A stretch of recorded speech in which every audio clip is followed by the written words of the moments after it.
river. It had been that same morning that the council ships had cut out of the sky, burning portions of the plain to charred earth and slag with their tailbursts. Within 3 days, Troy and his people had left Norton for Korwar. 3 Horans, a small clan among all the others. But not 3 for long. His father, big body, laughing voice, quiet, steady eyes, a pair of hands that did everything well, a man who was able to establish a strange bond of sympathy with any animal, had put on a trooper's tunic and vanished into the maw of a transport. Lang Horan had not returned.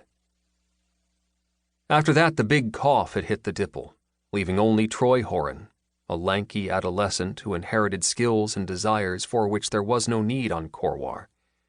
He also possessed a stubborn, almost fierce independence, which had so far kept him either from signing on as contract labor or from the temptation offered by the guild. Troy Horan was a loner.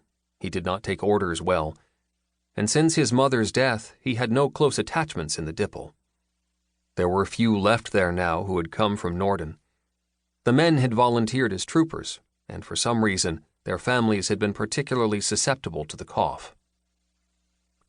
The door that was their gate to the day's future slid back.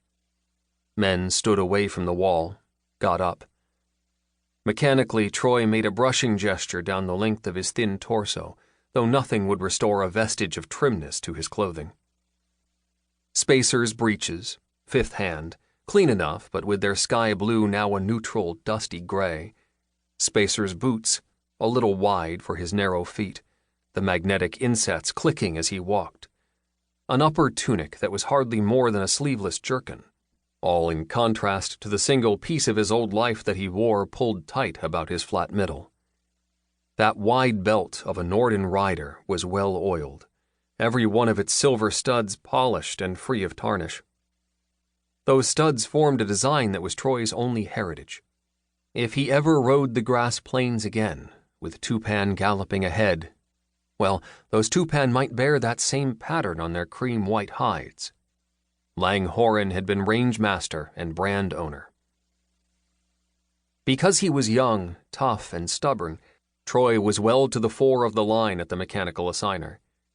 He watched with alert jealousy as 3 men ahead ran toward the stamper, assured of work, the mark on their wrists giving them the freedom of the city, if only for a day.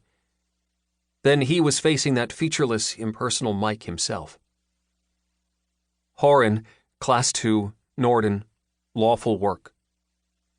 The same old formula he uttered there day after day.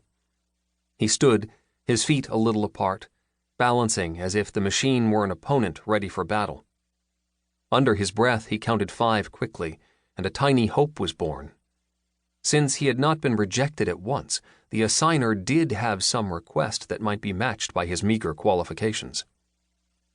The 5 he had counted doubled into 10 before the assigner asked a question. Knowledge of animals? That of a Norton herd rider. Troy stretched the truth to a very thin band, but his small hope was growing fast. The assigner meditated. Troy, through his excitement, felt the impatience of the men behind him. Yet the length of time the machine was taking was so promising. Employed. Troy gave a small gasp of relief. Time of employment, indefinite. Employer, Kasi Kiger. First level, 6th square. Report there at once. The plates in his boot soles beat a rataplan as he hurried to the stamper, thrust his hand into the slot, and felt that instant of heat that set the work mark on his tanned wrist. First level, 6th square, he repeated aloud, not because it was so necessary to impress his memory, but for the pure pleasure of being able to claim a work address. 6th square lay on the outer fringe of the business district, which meant that Kiger was engaged in one of the upper-bracket luxury trades. Rather surprising that such a merchant would have need for a CLC hireling. The maintenance force and highly trained salesmen of those shops were usually of the full citizen class. And why animals? Horan swung on one of the fast-moving roll walks, his temporarily tattooed wrist held in plain sight across his wide belt to prevent questions from any patroller. Because it was early, the roll walks were not crowded, and few private